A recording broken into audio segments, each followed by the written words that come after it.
Hi, Amber. Hi, Pam. How are you tonight? Nervous. I love it. Presidential diamond.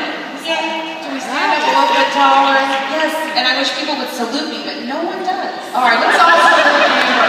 President. Thank you, Corbett.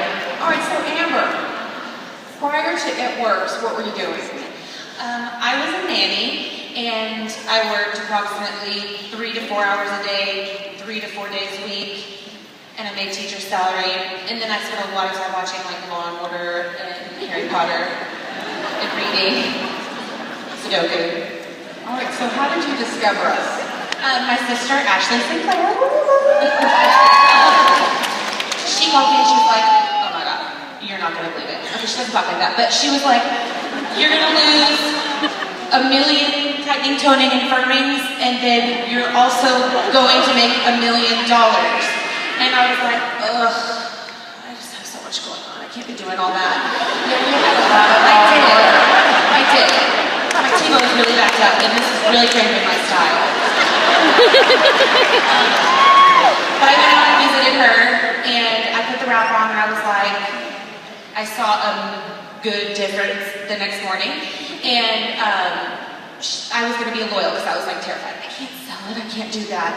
And then by 20 minutes later, after my husband and I were talking, I was like, okay, I should sell this, but I can't buy an extra box because what if I can't sell it?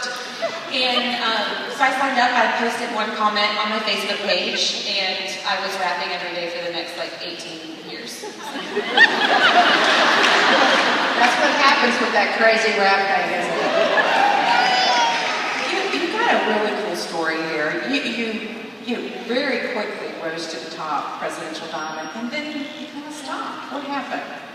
Well, Pam, I had been waiting to watch Law and Order for 9 months, so when I hit Presidential, and I think some people out there can understand me on this, I thought, man, Candy Dempsey, Ashley, when I get to the level, I get to just like have a good time.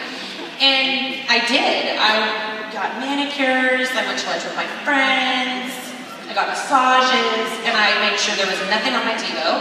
And then I looked around and I was like, my volume isn't very good. What's going on with my paycheck? So yeah, I kind of took a little break, and this really is not the business for that. All right, so let's talk a little bit about that. Do you feel like your team, because you sit down, they were starting to sit down, and you can't, if you lead by that example, that's what's going to happen? Absolutely. I mean, when I first started, the reason why we moved quickly, we had great teammates, but we looked at them and said, I am doing this no matter what. I am going for this no matter what. So either jump on board with me and I'll take you with me, or you're going to get left behind, because it's either time for you to do this or it's not. And what happened was, whenever I sat back, then my leaders that had gotten to triple and double and diamond, they were like, yeah, I can watch Law and Order too. Let's hang out. Let's just like chill. And I think it just went down and down from there. And the leadership that you set for your team, you set the bar. And the level, I remember at conference looking up and going, I highly doubt that Kimmy Dempsey doesn't put the wrap on people daily. She specifically says she puts the wrap on people. She does parties still. And I was like, I haven't done a party in like 8 months. This is bad. So, absolutely, I just stopped setting the tone for my team of working hard and setting goals. All right, so through all of this, I can understand that, because we can watch people and see that happens sometimes. And then after that, you kind of reached out to me and you said, okay, I'm going for this. I'm ready. So what was the catalyst to change all that? As a presidential diamond, I did not want to go to conference. I know that's bad to say, but I didn't. I felt like I would be lying. I would be sitting in that VIP section, rubbing elbows and shoulders with all these awesome people who were making bajillions of dollars, and my volume was half of what it had been. I never lost my rank, thankfully, but my volume dropped drastically, my check dropped drastically. And I just felt like I would be lying, but I went because of the time. I was like, I cannot go. I need to show my team that this is important. And it was my first conference, and Mike said, BYOB, he said, build your own business. And so what I had been doing was, this leader stopped working, and she hasn't enrolled anybody in 6 months. And then I went, okay, gut check time.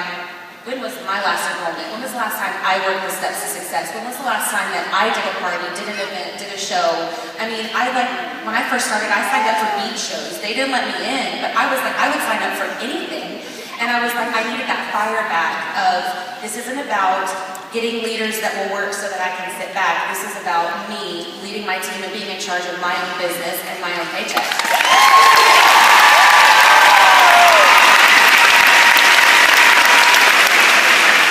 I love your story. I appreciate you sharing.